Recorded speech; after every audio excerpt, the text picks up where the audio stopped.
Valeria Racu, portavoz del sindicato de Inclinas, ¿qué tal? ¿Cómo estás? Hola, muy bien, muy contenta de estar aquí, gracias Jesús.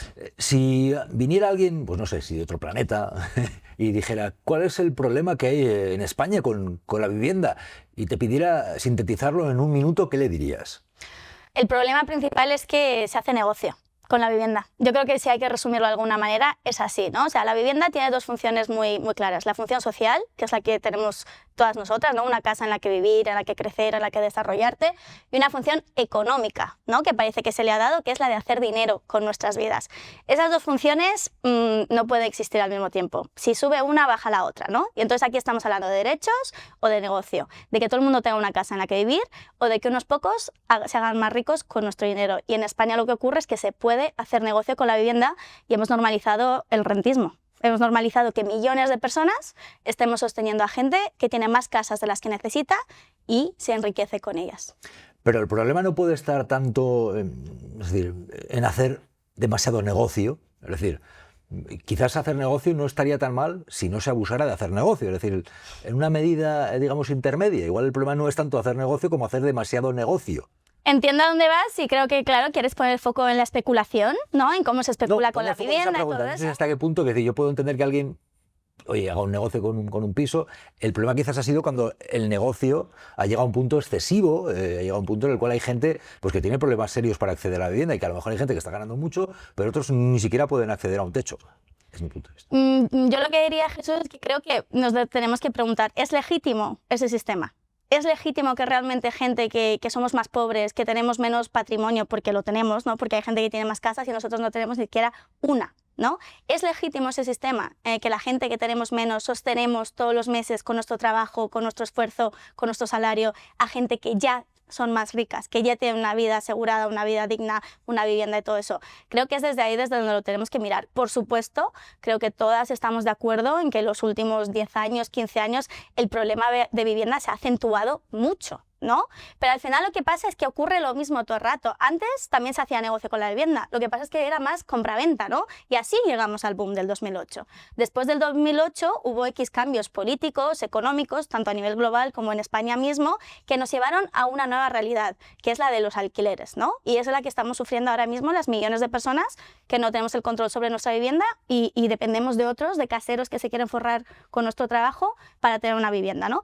Pero el problema sigue siendo el mismo, que con las casas se hace negocio y tú, si quieres invertir, como tú dices, si quieres invertir, si quieres hacer negocio, tienes muchas opciones. Invierte en energías renovables, haz negocio con libros, con tulipanes, pero con la vida de la gente no. No puede ser que a día de hoy el negocio que más rentabilidad dé en este país sea la vivienda. Un 10,8% dice el Banco de España y encima a coste cero, ¿no? Encima no hay riesgo. Queremos que se pueda hacer negocio con la vida de la gente, con personas, pero que esa persona tiene un problema y ya no puede pagar, ¡ay, que le desahucien ya! No, perdona, en todos los negocios hay riesgos y en el negocio de la vivienda estamos las personas. Por tanto, eso no tiene sentido. No se puede hacer negocio con la vida de las personas. No aceptaríamos nunca negocios con riñones, ni negocios con niños, entonces negocios con nuestras vidas tampoco. Pero hay gente que te puede decir, no es lo mismo hacer un negocio con un riñón que hacerlo con una vivienda. ¿Acaso no se necesita una vivienda para tener una vida? Pregunto. ¿Es igual de esencial que un riñón? ¿Es igual de esencial que el agua? ¿Es igual de esencial que la educación? ¿Que la sanidad? Es una necesidad básica, ¿no? Es un derecho. Lo concebimos todas como un derecho, ¿no? Se nos llena la boca diciendo que la vivienda es un derecho. Vale, pero ¿qué ocurre cuando algo es un derecho? Si nos queremos asegurar eso para todo el mundo, hay que recortar los privilegios de los que hacen negocio con ese derecho.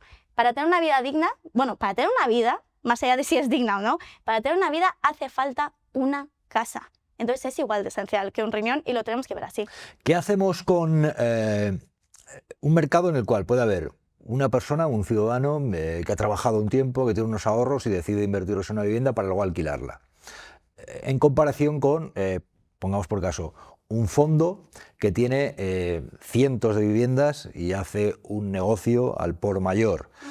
Tenemos esas dos figuras en el mercado que son agentes de un mercado Exacto. que está inflado, si le quieres llamar así, un mercado que mantiene una desigualdad social, porque es evidente, hay gente que no puede acceder o que accede de forma muy cara a una vivienda y otros que están haciendo un negocio mayor o menor. Pero voy a ese punto medio, es decir, cómo atacar, si quieres llamarlo así, cómo tomar medidas cuando tienes por un lado a gente que a lo mejor ha invertido sus ahorros de una vida para sacar un dinero por un alquiler de un piso, eso, y también tienes a esos fondos que están teniendo cientos de viviendas y que evidentemente han hecho de la vivienda un gran negocio. El pequeño negocio, el gran negocio. ¿Qué hacer? Porque tú lo ves equiparable. Sí. O sea, es un mismo negocio, ¿no? Al final, el comprarte una casa para hacer negocio, eso es algo que hemos normalizado y es ridículo. O sea, no lo podemos normalizar. Y es algo que se ha normalizado también una vez más en los últimos 10 años, 15 años, ¿no? ¿Por qué? Justo por la entrada de los fondos. Y ahí sí te doy la razón, ¿no? Que al final son agentes que participan del mismo negocio, pero de manera diferente, ¿no? Entonces, por supuesto, los fondos de inversión, los fondos extranjeros, los conocidos fondos buitre, llegaron a España, de hecho, a Madrid, aterrizaron en Madrid porque se les vendió a Blackstone, que es el mayor casero del mundo, y a día de hoy el mayor casero de España también. Se le vendieron un paquete de 1.860 viviendas públicas, ¿no? Bajo el gobierno de Ana Botella aquí en Madrid. Así es como aterrizaron los fondos buitres a nuestro país, ¿no? Por así decirlo. También se les puso una alfombra roja, ¿no? Después de todo el boom inmobiliario, hacía falta reanimar un poco la economía, ¿no? El gran milagro español o lo que fuera. Y entonces ahí les permitimos que no pagaran impuestos, les permitimos eso, que compraran vivienda muy barata, y sobre todo les vendimos un chollo, un mercado de alquiler donde los inquilinos no tienen ningún tipo de derecho. Donde tú, porque ahí de hecho lo que se hizo fue cambiar la LAU para que los contratos solo duraran 3 años, y después de los 3 años tú podías hacer lo que quisieras con esos inquilinos. Los podías echar, les podías subir el alquiler cuanto quisieras y demás.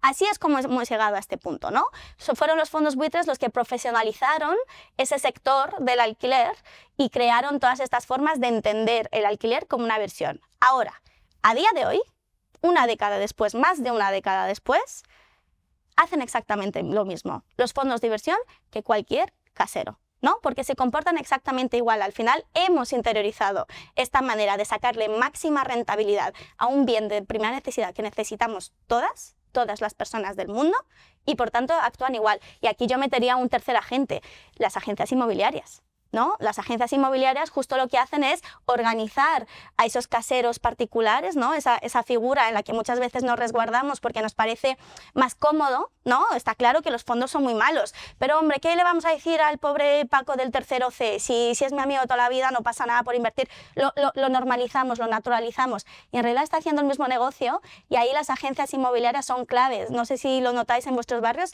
se han extendido en los barrios, sobre todo en los barrios de clase trabajadora de Madrid, se han extendido como las casas de apuesta. ¿Por qué? O sea, en la calle General Ricardos hay como 50 agencias inmobiliarias y se dedican todos los días a ir llamando puerta a puerta a personas mayores, a cualquier persona, a ver si quieren poner su piso en alquiler.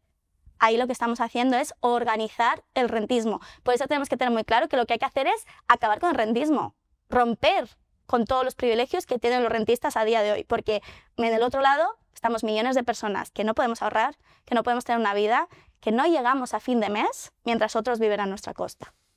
Pero se puede decir perfectamente, mientras estáis planteándoos acabar con el rentismo, que no vais a acabar con el rentismo, esa es la realidad. Claro, ahí es donde vamos viendo qué vamos haciendo en el camino. Se pierde la energía, pienso yo, es decir, si tú te marcas un objetivo tan alto como acabar con el rentismo, que no tienes... Claro, no sé, exacto. ¿qué se puede plantear como vía intermedia? Por supuesto, o sea, cuando decimos acabar con el rentismo nos referimos justo a eso, a sacar la vivienda del mercado, ¿no? Y es hacia ahí, hacia donde tenemos que caminar. Por eso nosotras tenemos... Como medidas inmediatas. Exacto, y por eso nosotras tenemos, como ya las hemos comentado muchas veces, ¿no? Lo primero, tenemos que bajar los alquileres, los tenemos que bajar ya. O sea, inmediatamente, es que no lo que decía antes, de media en Madrid nos estamos gastando más del 65% de nuestras nóminas en alquiler, ¿no? Eso de media. Luego ya si nos fijamos en grupos sociales concretos, ¿no? Pues los migrantes estamos en más del 80%, la gente joven estamos en más del 92%, ahí ya vemos como cosas que son realmente catastróficas y que hemos normalizado, ¿no? Entonces lo primero, bajada de alquileres inmediata, mínimo de un 50%, porque es lo que ha subido los alquileres en estos 10 años desde que hemos entrado en esta como rueda, ¿no? del negocio de la vivienda. Segundo, recuperar toda la vivienda que está secuestrada, ¿no? A la gente le gusta mucho jugar a esto de la oferta y la demanda, pero eso es muy peligroso. Primero, porque la vivienda no es un mercado perfecto de oferta y demanda. Ahí juegan muchos factores, ¿no? En plan de dónde trabajas, dónde van tus hijos al cole. Todas esas cosas tienen que ver en tu decisión de qué vivienda eliges, ¿no? Claro, aquí ¿qué pasa? Que ya no puedes considerar esos factores porque todo depende de qué te puedes permitir. ¿Por qué? Porque la oferta está secuestrada y la demanda está hinchada, ¿no? Entonces necesitamos recuperar toda esa oferta y con esto nos referimos a los pisos vacíos. Las viviendas vacías son un gran problema en este país, ¿no? Porque las mantienen, sobre todo esos grandes inversores, tienes toda razón, esos grandes fondos mantienen sus viviendas vacías para poder jugar con los precios. Desde el Sindicato de Inquilinas, por ejemplo, hace como cerca de 2 años fuimos a organizar un bloque por Hortaleza y nos lo decían los mismos vecinos, dice, pero si sabemos que estas casas están vacías, la agencia que lleva todo este bloque las lleva teniendo vacías 4 meses, porque así solo tienen 3 libres y las pueden subir más, ¿no? Viviendas vacías. Viviendas turísticas, que al final en Madrid tenemos 16.000 viviendas turísticas ilegales. Y aquí nadie está haciendo nada con ellas, solo las personas que nos organizamos para hacer algo al respecto, ¿no? Las comunidades de vecinos, las asociaciones de vecinos, los sindicatos de inquilinas y demás.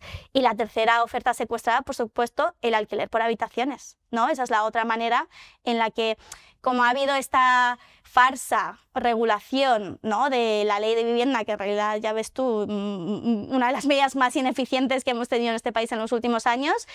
¿Qué pasa? Esto ya lo dijimos, si estás dejando todo un lado sin regular, la gente se va a ir ahí, ¿no? Entonces la gente está alquilando mucho más en fraude de ley, con alquileres de temporada y alquileres por habitaciones. Esa sería otra medida. Y la tercera, por supuesto, instaurar contratos indefinidos. Aquí lo que está pasando es que una vez que se te acaba el contrato a los 5 o 7 años, no puedes hacer nada, ¿no? Tu casero decide sobre ti, sea quien sea tu casero. Puedes subirte el alquiler todo lo que quiera, puede no renovarte, aunque tú hayas sido una inquilina perfecta, ¿no? Que nos gusta mucho hablar de esto de, es que si no pagas, no. Incluso la gente que es esa inquilina perfecta con la que les gusta soñar, puede el casero hacer lo que quiera con ellas. Entonces necesitamos esos contratos indefinidos. Y lo más importante también, y esta sería yo creo que de las últimas que hablaríamos así con medidas inmediatas, desmantelar los grupos de desocupación. O sea, a día de hoy nos están mandando a Desocupa por cualquier razón. O sea, ¿no? Hay esta imagen social de que Desocupa lo que hace es ayudar al sistema judicial que no llega a echar a los ocupas. Bueno, ahí tenemos un problema, ¿no?, de cómo financiamos el sistema judicial. Segundo, tenemos que realmente ver cuál es ese miedo a la ocupación, que los datos demuestran que en realidad está bajando y que en sí mismo, de hecho, es un síntoma del problema de vivienda. Pero a día de hoy es que recibimos a Desocupa porque tu casero quiere un piso turístico. Y tú no te puedes echar todavía porque sigues en contrato, ¿no? Entonces tenemos que acabar con esos grupos también. ¿Qué estáis dispuestas a hacer en el Sindicato de Inquilinas para intentar combatir la escalada en el precio de la vivienda? ¿Hasta dónde estáis dispuestas a llegar? Y te hablo de los máximos, a los que tú, por ejemplo, has sacrificado una parte de tu vida, pero como tú hay más gente. ¿Hasta dónde estáis dispuestas a llegar? Bueno, hasta dónde estamos dispuestas y cómo ya lo estamos haciendo, ¿no? O sea, estas medidas de las que te acabo de hablar, ¿no?, y que lo que nos harían sería como acercarnos a esa idea ideal de sacar la vivienda del mercado. Nosotras tenemos muy claro que desde las instituciones no va a venir. Y ya no es una cuestión de voluntad política, ¿no? Durante mucho tiempo se hablaba de esta cosa de voluntad política, de si se quiere o no se quiere. Ya nos ha quedado claro que no se quiere, ¿no? Que aquí hay un interés muy real en sostener el rentismo, en sostener esta manera en la que concebimos la vida, ¿no? Y la cosa es que incluso las medidas que se proponen, pues al final el resultado está claro. Ha sido mucho más eficiente la organización vecinal e inquilina de Casa Ursola para acabar con los alquileres temporales y los alquileres turísticos que todas las medidas y todas las proposiciones de ley que se han estado haciendo tanto en Cataluña como a nivel estatal, ¿no? ¿Quién ha conseguido que esa gente no se vaya de casa, que ese bloque se convierta en un bloque en lucha, que en ese bloque se paren los pies al rentismo y a los pisos turísticos y al alquiler? La gente organizada. Los sindicatos de inquilinas, ¿no?, los sindicatos de vivienda.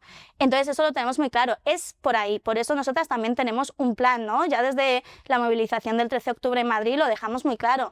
El 13 de octubre marcó un antes y un después porque nos pudimos ver entre nosotras y vernos que somos muchas, ya lo sabíamos, pero lo vimos, lo demostramos en las calles, pero el 14 de octubre empezó todo y desde el 14 de octubre no hemos parado de organizar bloques, no hemos parado de organizar vecinas con ese objetivo de la huelga de alquileres. Pero la huelga de alquileres o las huelgas huelgas de alquileres, porque no concebimos como una huelga de alquiler general, al menos a día de hoy, ¿no? Como lo vemos es como algo estratégico, pues como lo de Casa Ursola, como las vecinas de Néstar, las vecinas de la Caixa, ¿no? O sea, como es una herramienta sindical más que tenemos a nuestro alcance.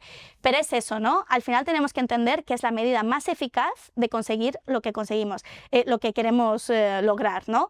Y no vamos a la huelga porque queremos, vamos a la huelga porque nos obligan. Cuando tú no llegas a fin de mes, cuando tú sientes que los gobiernos son responsables porque no están haciendo nada y los caseros son culpables porque se están aprovechando de ti y de tu trabajo y de tu esfuerzo y de tu salud mental y de tu salud física, lo único que te queda es luchar. Y por eso nos obligan a ir a la huelga, porque es la medida que nos queda para conseguir quedarnos en nuestra casa, para conseguir bajar los alquileres y para conseguir que no se haga negocio con nuestra vida.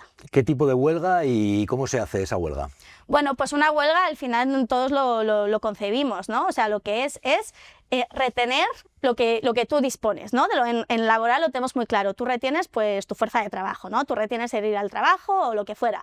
En el caso de las inquilinas, ¿cuál es nuestro poder? ¿Dónde está nuestro poder? En el dinero.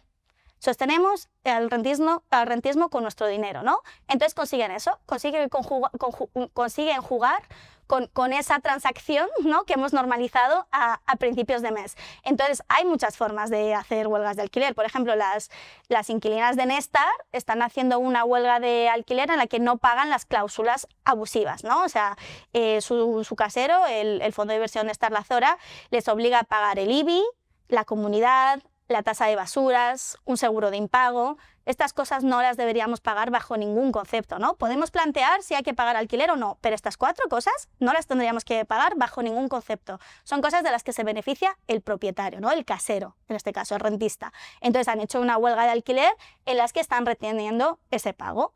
Luego podríamos tener una huelga de alquiler total, por incumplimiento de las responsabilidades del casero, ¿no? Estos son herramientas sindicales que ya son legales, de hecho, en otros países, en Estados Unidos, en algunos estados, en Canadá y demás. Y lo que supone, por ejemplo, en este caso lo imaginaríamos en un contexto donde el casero no cumple sus responsabilidades de mantener la vivienda habitable, ¿no? Todas conocemos casos en nuestro entorno, pisos llenos de humedades, ventanas que no son efectivas y que estás pagando más calefacción porque eso no retiene de ninguna manera ni ruido, ni frío, ni nada, calderas rotas, lavadoras rotas, y hemos normalizado que tenemos que callar y aguantar eso. Pues no, ahí reclamamos o legitimamos nuestra herramienta sindical histórica, que es la huelga de alquiler, y esa retención de pago, ¿no? Y podríamos hablar de otros casos, autorreducción de precios, ¿no? Estamos en un contexto donde realmente los precios están a un nivel que no los podemos pagar. Entonces, si nos organizamos colectivamente, nos los bajamos nosotras mismas, porque solo nosotras vamos a ser capaces de hacer eso. ¿Crees que los poderosos os tienen miedo o crees que realmente te pueden oír y, no sé, pensar que realmente es una caricia para el poder que tienen, el enorme poder que tienen o no? ¿O crees que realmente el planteamiento de una huelga de alquileres les puede hacer ser temerosos, ponerse nerviosos o no? A ver, yo creo que tenemos que ser humildes y entender que el enemigo que tenemos al otro lado es muy grande, ¿no? Es muy grande, tiene muchos recursos, está organizado a nivel internacional, no solo a nivel estatal, ¿no? Está muy apoyado por las instituciones, porque esto ya no va solo de que los partidos políticos o las instituciones no sean una solución, es que son parte del problema, ¿no? O sea, son parte también de sostener, porque también tenemos que tener cuidado con no hacernos esta trampa a nosotras mismas de es que no están haciendo nada con el tema de la vivienda. No, están haciendo bastante. Lo que pasa es que lo están haciendo a favor del rentismo y lo llevan haciendo mucho tiempo, ¿no? Hemos llegado a este punto porque se ha intervenido el mercado a favor del rentismo y nosotros lo que estamos pidiendo es que cambiar ese paradigma e invertir esta situación a favor de la gente, a favor de nuestro derecho a una vida, ¿no? A una vida digna, derecho a la vivienda, derecho a tener un proyecto a futuro, ¿no? Por eso decimos que es un problema social, que no es un problema entre inquilinos y caseros, es un problema de toda la sociedad porque nos estamos jugando el futuro de nuestra sociedad, ¿no?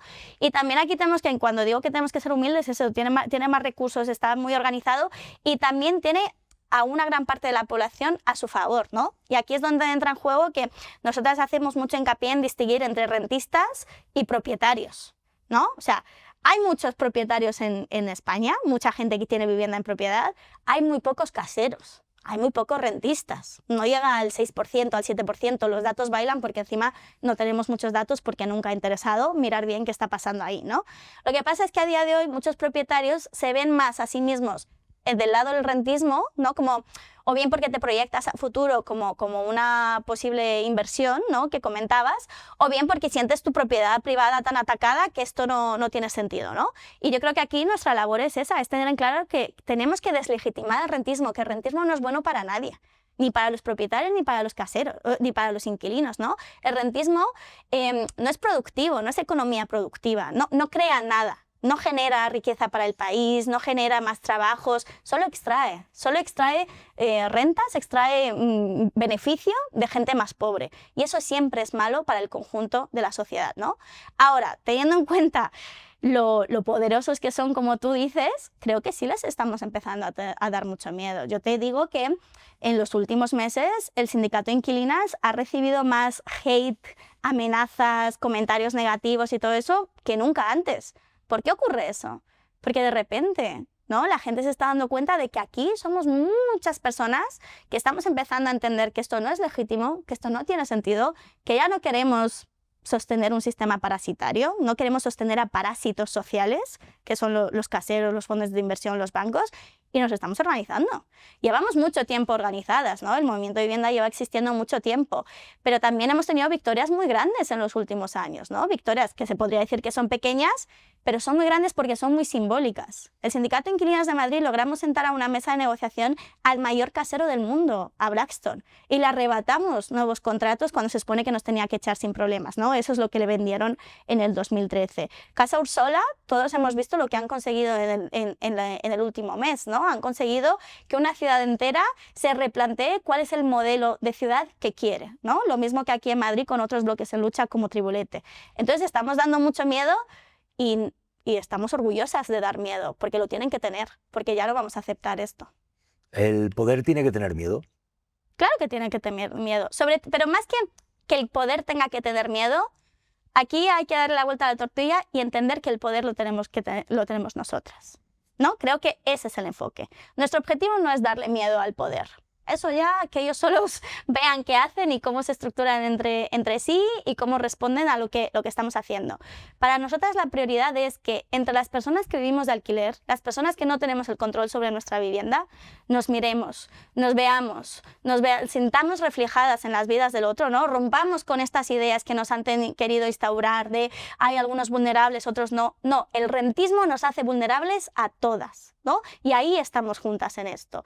Es como que es una cuestión de clase claramente también, ¿no? Aparte de generacional, aparte de género, pero es una cuestión entre ricos y pobres, entre rentistas e inquilinos, entre la sociedad entera y los que se intentan aprovechar de la sociedad y de nuestro futuro como país, ¿no? Y eso lo tenemos que ver así. Y entonces nuestro objetivo es que seamos conscientes de todo el poder que tenemos. Que el poder tenga miedo o no, eso ellos ya lo verán. Pero el 5 de abril, que vamos a tener la primera manifestación estatal de vivienda, ¿no? en más de 20 ciudades en todo el estado y todas las que se seguirán sumando, ahí esto ya no va de pedirle nada al gobierno.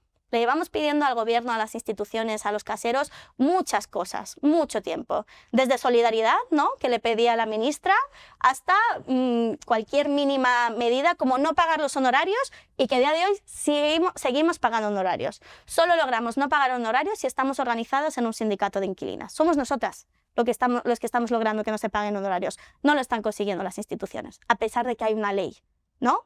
La ley de vivienda es más eficiente en nuestras medidas, o sea, nuestras herramientas, como el nos quedamos, como el de cuando se te acaba el contrato, te quedas en tu casa.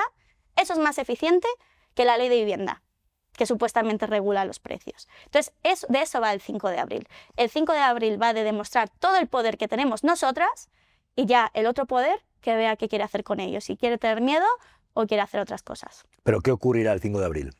Bueno, el 5 de abril volvemos a ver como manifestaciones muy masivas, ¿no? Yo creo que además como que eso lo hemos planteado de esa manera, por eso hemos puesto una fecha tan a largo plazo, porque el movimiento de la vivienda y como que ya lleva unos años resurgiendo, pero además como con el movimiento de las inquilinas, ¿no? Y con esta cuestión de deslegitimar y cuestionar el rentismo en su totalidad, se está revivando mucho, ¿no? En los últimos 2 meses han nacido sindicatos de inquilinas en Cádiz, en Sevilla, en Asturias, en Vigo. La gente se está organizando y el 5 de abril va de eso, va de decir que estamos muy organizadas, que tenemos fuerzas organizadas en muchos puntos del país y por eso seguimos, ¿no? Y desde ahí, a partir del 6 de abril, que haya huelgas de alquiler en todas partes del Estado. Creo que hasta ahora estábamos poniendo mucho el foco en Madrid, en Barcelona, si eso también en Málaga, ¿no? Con el tema de la turistificación, Valencia, las islas. Y esto lo que va a entender es, esto ya no es una cuestión de turistas sí, turistas no, vivienda vacía sí, vivienda vacía no, alquiler. No, esto es una cuestión de cómo entendemos la vivienda en el conjunto del Estado. Y eso es lo que vamos a dejar claro el 5 de abril y el 6 de abril seguiremos organizándonos con ese horizonte de que nuestra gran herramienta sindical que vamos a rescatar, que ya hemos rescatado, es la huelga y la vamos a hacer legítima y todo el mundo tiene que entender que está a su alcance. ¿Quién tiene más poder en el mercado de la vivienda? ¿Está en el poder político o está en el poder económico? Es decir, ¿hasta qué punto el poder político puede tomar medidas de gran calado para revertir el problema de la vivienda y que afecten al poder económico? Está en los dos. Están los dos, ¿no? Y yo añadiría el tercero, el poder organizado, el poder de la gente sindicalizada y organizada, ¿no? Pero el poder está en los dos, está claro, ¿no? O sea, la economía, tenemos que entender que a día de hoy vivimos en una economía globalizada y es lo que te digo, ¿no? Si Blackstone actúa en España, de donde trae su dinero es de Estados Unidos, ¿no? Y viene de los fondos de pensiones de los bomberos de Chicago, ¿no? Y entonces, ¿hasta qué punto los bomberos de Chicago saben que sus pensiones se están usando para desahuciar a personas en Madrid? ¿No? Como que ahí también tenemos una tarea pendiente en la que estamos trabajando porque también estamos organizadas a nivel internacional. Entonces, está claro que no podemos obviar el poder económico y todo el impacto que tiene, ¿no? Como al final esta cuestión de la vivienda como negocio no ocurre solo en España, ¿no? Estamos viendo que ocurre en toda Europa, donde ya la Unión Europea como entidad tiene muy claro que este es un problema para su próxima legislatura y está ocurriendo lo mismo en Berlín, en Londres, en París y en cualquier otra pequeña o mediana ciudad y seguramente también en pueblos, ¿no? Entonces, claro, el poder económico sí que ahí tiene un interés y tiene un interés muy grande que no va a soltar, ¿no? A mí siempre hay un dato que me sorprende bastante, que es 3/4 partes de la riqueza global está invertida en vivienda. Bueno, en negocios inmobiliarios, ¿no? No solo vivienda, ahí entran también otro tipo de negocios inmobiliarios. 3/4 partes de la riqueza global. O sea, claro que los poderes económicos en esta materia son muy importantes. Pero las instituciones tienen mucho más poder del que le gusta reconocer, ¿no? Lo que pasa es que no hay interés, no hay ganas, se pasan esta pelota, ¿no? De dónde están las competencias y demás. A nivel estatal ya hay muchas cosas que se podrían hacer. Nuestra Constitución concibe medidas como la expropiación, ¿no? Y si nosotras claramente estamos reconociendo que hay ahí X agentes como los fondos de inversión extranjeros que no están trayendo ningún tipo de bien social a nuestra sociedad, el Estado eso lo podría instaurar. Podríamos expropiar todas esas viviendas que le malvendimos a los fondos buitre, ¿no? Podríamos expropiar las viviendas vacías porque no se les está dando un uso social. Entonces hay muchas más herramientas de las que les gusta reconocer. El poder está en ambos lados, pero ahí hay como una dualidad que vemos claro que entre ellos mismos están negociando hasta dónde pueden ir, ¿no? Y ahí entran estas medidas cosméticas, ¿no? Como el bono joven de alquiler. Estamos haciendo algo, pero en realidad no estamos haciendo nada. Estamos moviendo recursos públicos a los bolsillos de los caseros. O sea, yo que recibí el bono joven de alquiler, ¿no? Hace un par de años, me llegaba un bizum del Estado y yo le hacía un bizum al casero. Ya está. O sea, ¿en qué manera recupero de alguna manera ¿de qué manera mejoro mis condiciones de vida? Pues no muchas más. O sea, tú puedes ahorrarme unos mesecillos un poco el alquiler, pero al mismo tiempo seguía subiendo, ¿no? Porque el casero seguía subiendo el alquiler. Y cuando me tocó la renovación, la actualización, me lo subió. Y en mi caso, porque solo hizo eso, pero en otros casos tengo amigas que lo que le dijo el casero es como, oye, como vas a recibir el bono, págame 100 euros más, 100 para ti, 100 para mí. Entonces, ese tipo de medidas cosméticas son las que se utilizan para parecer que se está haciendo algo, pero en realidad es una cosa dual. Lo político y lo económico está muy, muy mezclado. Por eso el poder organizado es realmente lo que tenemos a nuestra disposición. ¿Expropiarías viviendas vacías o algún tipo de vivienda? Claro, por supuesto. Por eso digo, ¿no? Que tenemos que tener muy claro que estamos ante una... O sea, como que es lo que comentaba al principio de la función social versus la función económica de la vivienda, ¿no? Si lo que hacemos es apostar por la función social de la vivienda, que es un lugar en el que la población ha de tener una vida y un futuro y todas prosperar felizmente, las viviendas que no tienen un uso social, tenemos que hacer algo con ellas como sociedad, ¿no? Y las instituciones tienen ese poder. Expropiar, no expropiar, es una herramienta más, ¿no? También podemos pensar en otras, cooperativizar vivienda, podemos pensar en esto que se está haciendo de que el Estado compre vivienda. Hay muchas formas de hacerlo, ¿no? Lo que está claro es que tenemos que recuperar esa oferta secuestrada y tenemos que hacerlo de una manera organizada. O sea, creo que con el ejemplo de Casa Ursola queda muy claro, ¿no? O sea, el Estado al final ha pagado 9 millones de euros por un bloque que había valido 4 millones. Y encima estaba en conflicto. O sea, si es que algo, ese precio debería haber bajado porque le estoy quitando un marrón de encima al casero, ¿no? Pero no, pero el Estado como que libremente sostiene el rentismo, ¿no? Para también lavarse las manos y demás. Pero bueno, es cierto que hay muchas medidas a nuestro alcance: expropiación, cooperativización, compra por parte de entidades sociales. O sea, hay muchas maneras de hacerlo, pero está claro que con las viviendas vacías, con los pisos turísticos, con las viviendas de los fondos buitre, tenemos que hacer algo. No nos podemos permitir ya como hacer como que no ocurre nada.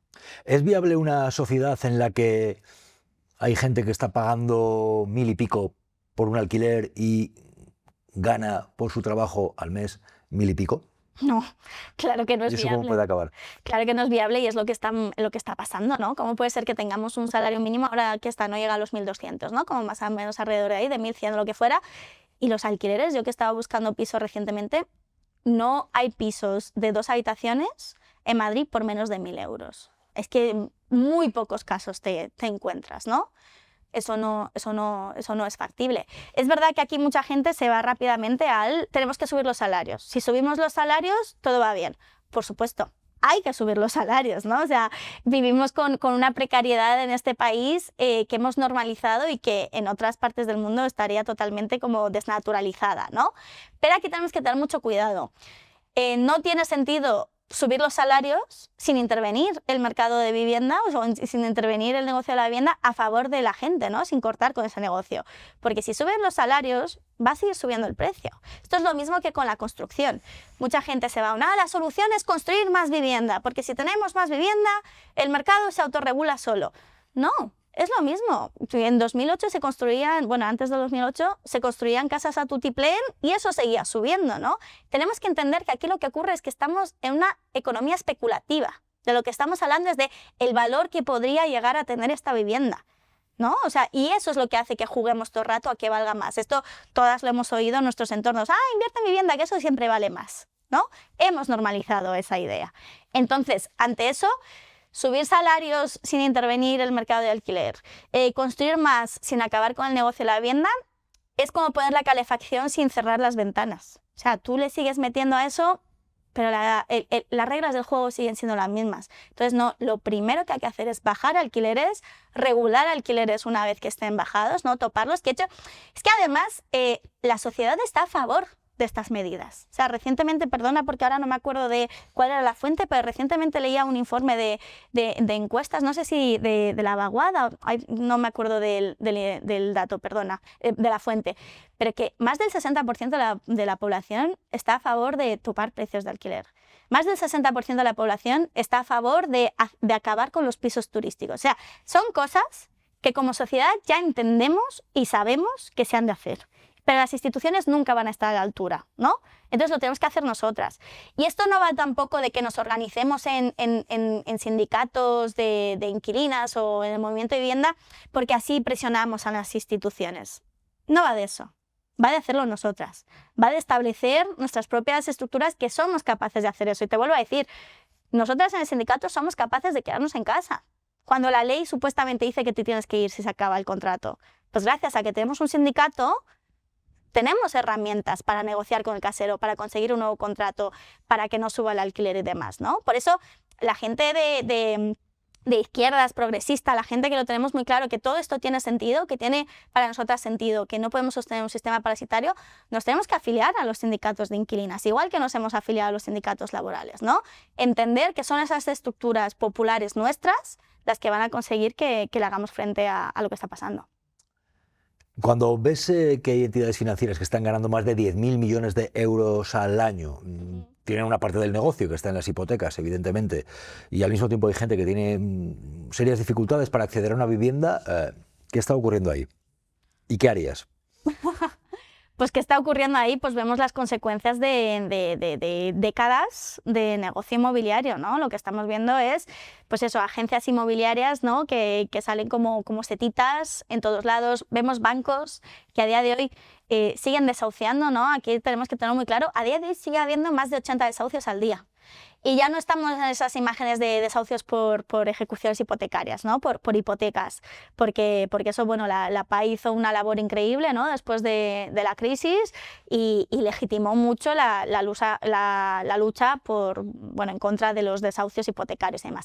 A día de hoy tenemos, la mayoría de desahucios son por alquiler, ¿no? La gente ya no puede pagar sus alquileres porque nos están forzando a que tengamos que elegir entre comer o pagar un alquiler, entre comprar ropa para nuestros hijos o nuestros peques y demás, ¿no? Entonces lo que vemos ahí es claramente esta cuestión que te decía entre los que sufrimos las consecuencias del rentismo, esos que no llegamos a fin de mes, ¿no? Que cada vez nos encontramos más trabas para acceder a vivienda, porque ya no solo va de pagar la vivienda, va de siquiera acceder a una, ¿no?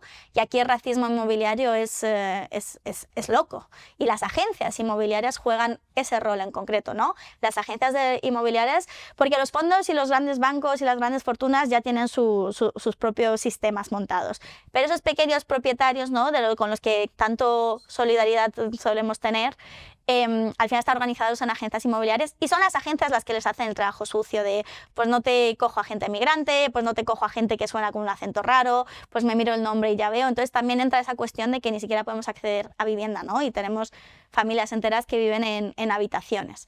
Entonces, claro, ahí lo que vemos es esa descompensación entre los que sufrimos las consecuencias del rentismo y los rentistas, los que se aprovechan del sistema. Ante esta descompensación, justo eso es lo que tenemos que hacer, cortar con sus derechos, con toda esta batería de medidas que hemos estado comentando, ¿no?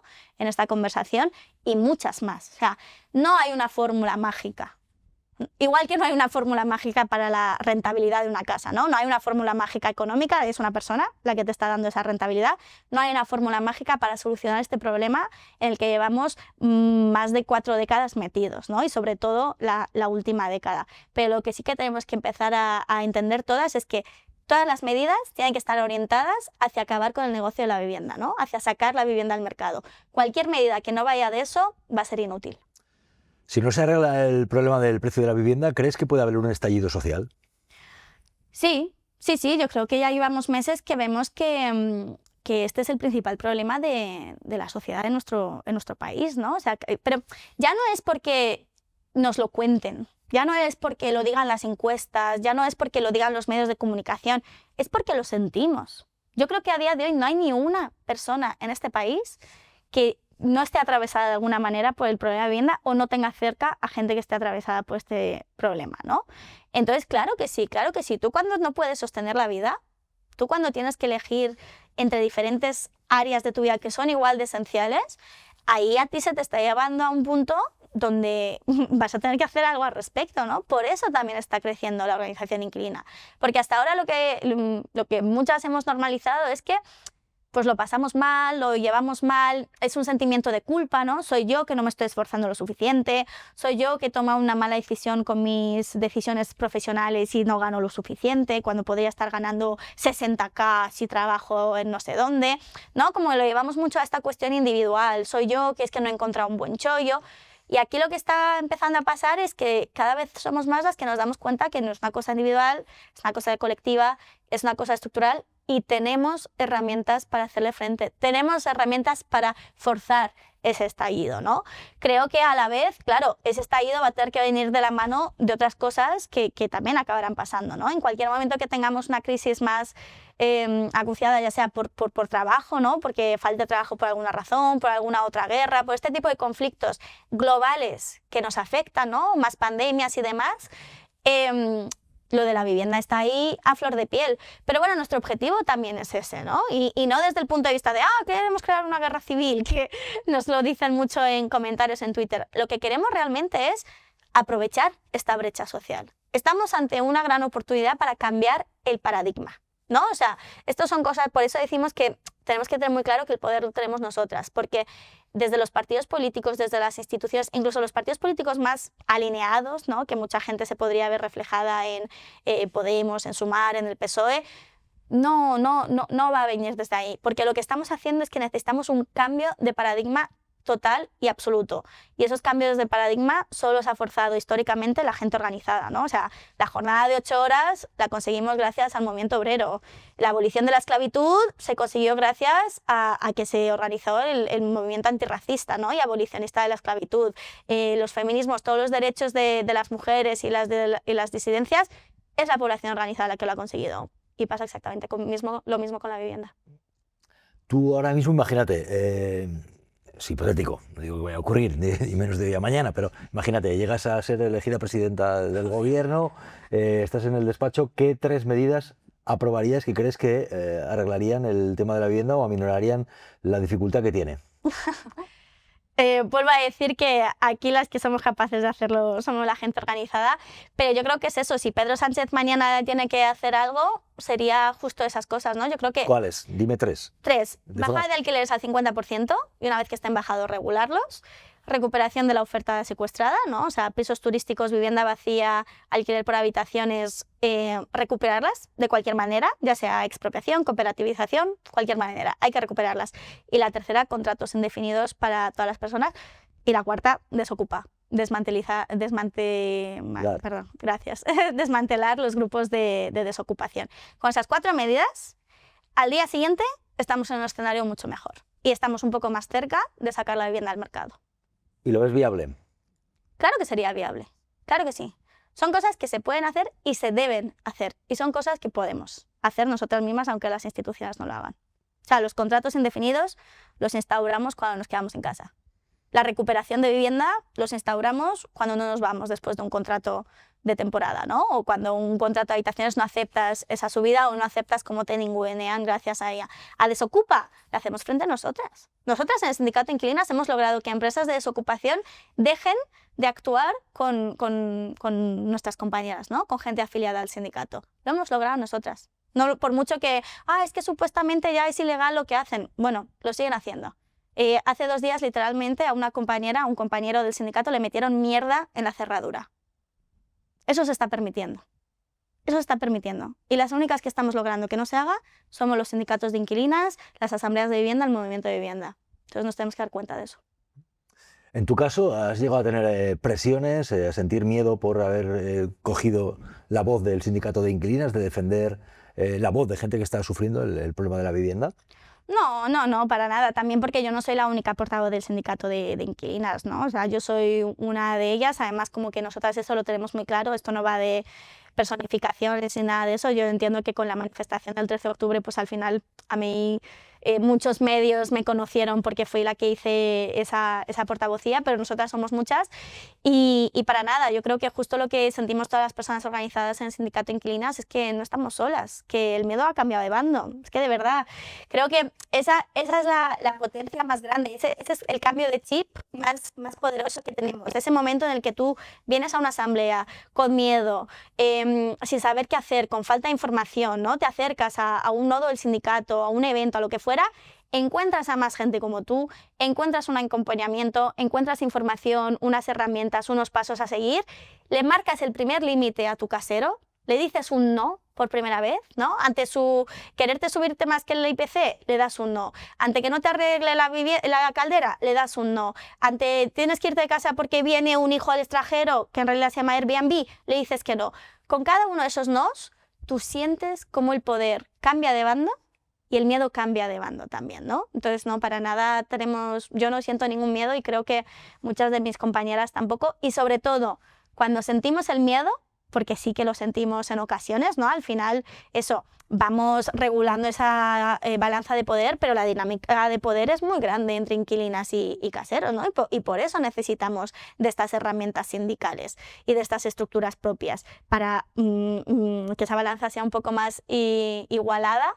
Pero cuando sentimos ese miedo, sobre todo ya no lo llevamos solas. Y eso es lo más increíble, ¿no? Que tú tienes una red que te ayuda a canalizar ese miedo en rabia y esa rabia en acción.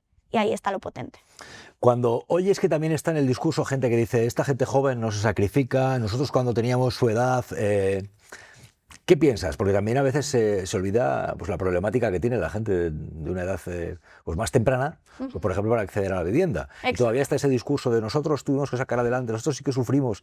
A ver, yo en mis tiempos, esto se dice mucho.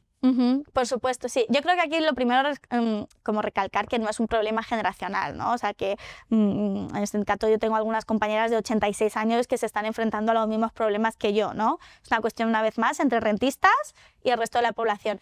Pero eso sí que es cierto, que hay estos discursos, ¿no? De que la gente joven no nos esforzamos lo suficiente, de que queremos comer nuestros aguacates e irnos de viaje y por eso no nos podemos comprar una vivienda. Creo que aquí es donde a la gente le falta un poco de perspectiva histórica, perspectiva económica y entender cómo ha cambiado la situación, ¿no? Hace, pues pongamos eso, 40 años, 50 años, tú te podías comprar una vivienda con los ahorros de un par de años trabajando.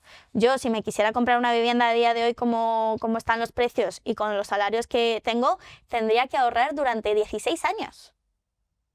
Los ahorros que realmente me puedo permitir, ¿no? Teniendo en cuenta que me gasto el 60% de la nómina en el alquiler, el 20% en vivir, o sea, ¿qué me queda ahí para ahorrar, ¿no? 15 años, más de 15 años para conseguir esa entrada a una casa, ¿no? Además, nosotras también yo creo que lo que estamos haciendo es cuestionar el modelo. ¿Por qué tenemos que aceptar que sea ese sacrificio la manera en la que se accede a un bien de primera necesidad cuando hay gente literalmente forrándose a nuestra costa todos los meses, ¿no? O sea, esto no tiene sentido. Simplemente porque lo hayamos normalizado no significa que lo tengamos que replicar, ¿no? Eso es lo que tenemos que entender sobre todo. Y eso, entonces yo lo llevaría por ahí, como es una cuestión de entender cómo se percibe ahora mismo la vivienda, ¿no? También yo creo que aquí hubo de las mayores decisiones políticas erradas en España, que es que, claro, se construyó mucha vivienda pública, ¿no? Pues durante el franquismo, sí, eso lo podemos decir abiertamente, fue una buena medida construir vivienda pública, pero claro, ¿con qué objetivo? Con el objetivo de que esa vivienda acabara en manos privadas, ¿no? Entonces mucha gente accedió a vivienda porque estaban los precios más baratos o lo que fuera, ¿no? Porque se construyó con el dinero de todas, con esa colaboración público-privada que también nos quieren vender ahora, ¿no? Que no es más que regalarle recursos públicos a las mismas constructoras de siempre, que siguen haciendo negocio, ¿no? Y que se hacen de oro con nuestra miseria o con nuestras necesidades. Pero claro, ¿eso qué pasa? Que no era vivienda en perpetuidad de alquiler. Esa vivienda no iba a ser siempre pública, no iba a ser siempre para todas nosotras. Entonces, ¿eso dónde ha acabado? En manos de gente, de personas normales, de ciudadanos, ¿no? Entonces, también hay que entender todo eso, que esa gente a día de hoy, o sea, esas viviendas a día de hoy son las que heredan muchas personas, ¿no? Y creo que aquí tenemos que abrir ese melón también, el melón de las herencias, el melón de que te ayuden los padres. La gente migrante nunca vamos a poder contar con herencias y con que nos ayuden nuestros padres. Yo en mi entorno, la gente que ha podido acceder a una vivienda en compra o en propiedad, simplemente lo ha hecho porque la ha heredado, porque se murió su abuela y le ha caído dinero o porque sus padres le están ayudando con la vivienda, ¿no? Entonces creo que tenemos que entender todas estas cosas. Es mucho más complejo que simplemente no nos queremos esforzar. No, es que estamos ante un mundo que no queremos sostener. Y por eso nos lo queremos cargar en su totalidad. Por eso sí, el objetivo, acabar con el rentismo, sí, no está ahí el objetivo, tenemos objetivos más cercanos.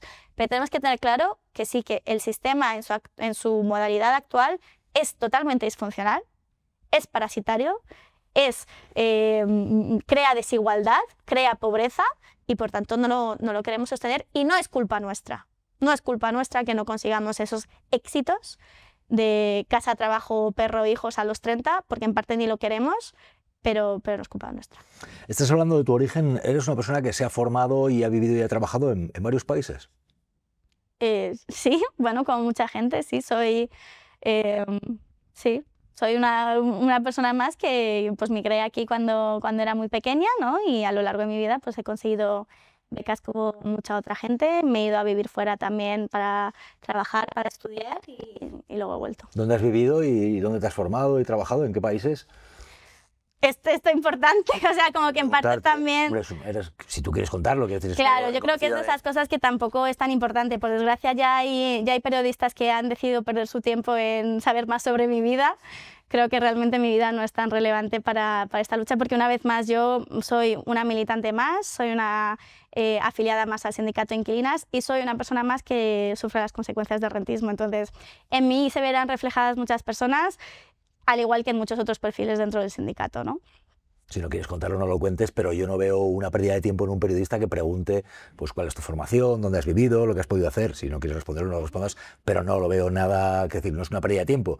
Hay una voz reconocida o que se da a conocer en un mundo determinado de una protesta, de una lucha, de una causa social, y preguntar por ello no lo veo extraño. Otra cosa es que tú no quieras responder, que estás en tu pleno derecho. Lo entiendo, o sea, perdón si eso suena como un ataque al periodismo. No, yo entiendo que aquí es una profesión válida donde quieres también entender de dónde vienen X cosas. Yo creo que simplemente como que es una lectura que tenemos que hacer del pasado, que muchas veces se ha apostado por personalismos, ¿no? por querer crear una figura X, una entidad X, ¿no? La imagen de un movimiento entero, la imagen de un partido entero, la imagen de un cambio social entero, y eso es un error.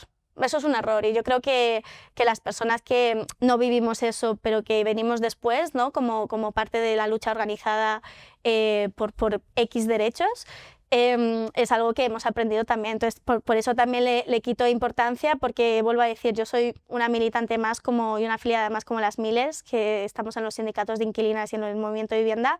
Entonces no es tan relevante, es mucho más relevante entender qué me ha traído aquí, ¿no? Y me ha traído justo eso, que yo sufro las consecuencias del rentismo todos los días de mi vida, al igual que millones de personas de este país. O sea, yo no me puedo permitir mudarme con quien quiero vivir, ¿no? Con mis amigas, yo no puedo permitirme elegir dónde vivir, yo tengo ansiedad, tengo momentos de frustración porque no puedo ahorrar, porque me gasto todo mi dinero, trabajo 40 horas y me lo gasto en sostener a otra persona. Es eso lo que realmente importa, pero no es mi historia, es la historia de las millones de personas de este país que lo sufrimos todos los meses y a las que todavía no se nos decide hacer caso, ¿no? Y por eso nos lo hacemos nosotras a nosotras mismas.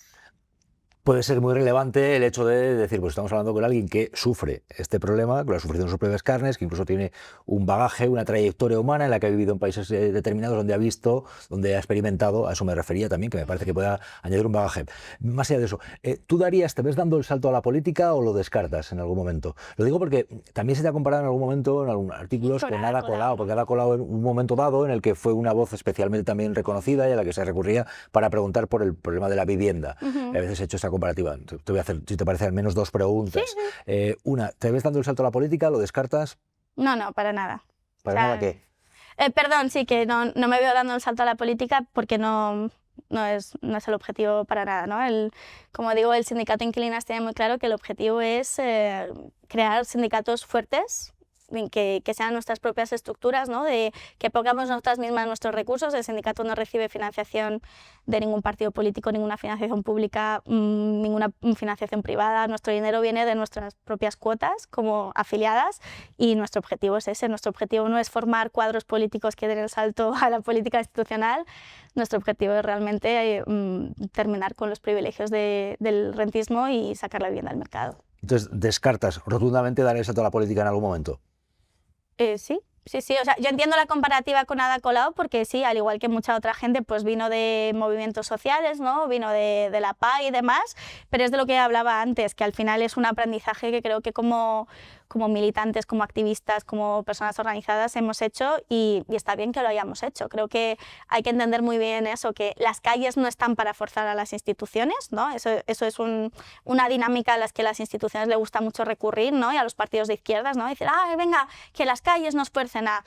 No estamos para eso. La gente estamos para también organizarnos entre nosotras y crear nuestras propias estructuras y darnos solución a nosotras mismas, a la vez que, por supuesto, forzamos, conseguimos más derechos y demás. Pero esta dualidad de que solo existimos para que otros nos puedan hacer el trabajo, creo que es poco empoderante, ¿no? Creo que de lo que nos tenemos que dar cuenta es de toda la fuerza que ya tenemos. Entiendo que digas que hay que hacer más cosas, pero ¿tú crees que sin activar la calle y sin que la calle esté movida se puede lograr un tipo de de cambio en una tendencia como la escala del precio de la vivienda? No, claro, eso está claro y eso lo hemos visto a lo largo de la historia, ¿no?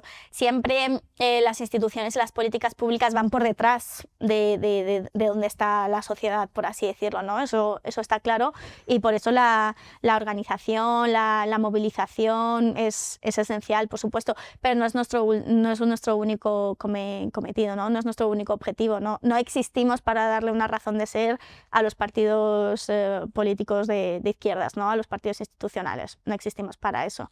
Existimos una vez más como personas que tenemos vidas, que tenemos ideas y que tenemos capacidades de ponerlas en marcha. ¿Sientes que este problema ahora existe pero se va a agravar con el paso del tiempo? ¿Crees que estás ahora mismo pues, a lomos, por así decirlo, de una problemática especialmente creciente y peligrosa para el tiempo que vivimos? Por supuesto, sí, y porque de hecho ya lleva una tendencia, o sea, ya se está agravando, ¿no? Ya estamos en esa tendencia. Todos los meses seguimos alcanzando máximos históricos de los precios de alquiler. Todos los meses. O sea, hoy el alquiler es más caro que ayer y ayer era más caro que antes de ayer y eso sigue pasando así, ¿no? A la vez que eso estamos viendo que los salarios no suben al mismo ritmo, ¿no? El precio de la vida sube a un ritmo muy parecido, o sea, está claro que la situación se va a agravar mucho más. Por eso es tan importante tener muy claro que aquí estamos en un conflicto social con dos bloques y no hay punto intermedio. O estás a favor del rentismo o estás en contra del rentismo. O estás a favor del derecho a la vivienda o estás en contra del derecho a la vivienda. O estás a favor de que se corten todos estos privilegios o quieres defender estos privilegios. Ya no hay punto intermedio, porque nos estamos jugando mucho con esto, ¿no? La vivienda ya no es una cuestión técnica, ya no es una cuestión de regulación, sí, X medida, sí, no. Es una cuestión política muy clara y es una cuestión ideológica también en el sentido de, no de izquierdas o de derechas, sino en el sentido de hay que posicionarse. ¿Estás a favor de sacar la vivienda al mercado o no estás a favor de sacar la vivienda al mercado? Y ese choque de bloques va a continuar. Va a continuar porque solo eso es lo que va a provocar realmente un cambio. ¿Algo que quieras añadir? Nada, eso es todo. Muchas gracias por el espacio, Jesús. Valeria Racú, portavoz del Sindicato de Inquilinas. Muchas gracias, mucha suerte y mucho ánimo. Muchas gracias. Nos vemos el 5 de abril en las calles y, por supuesto, todos los días en el Movimiento de Vivienda. Gracias. Encantada.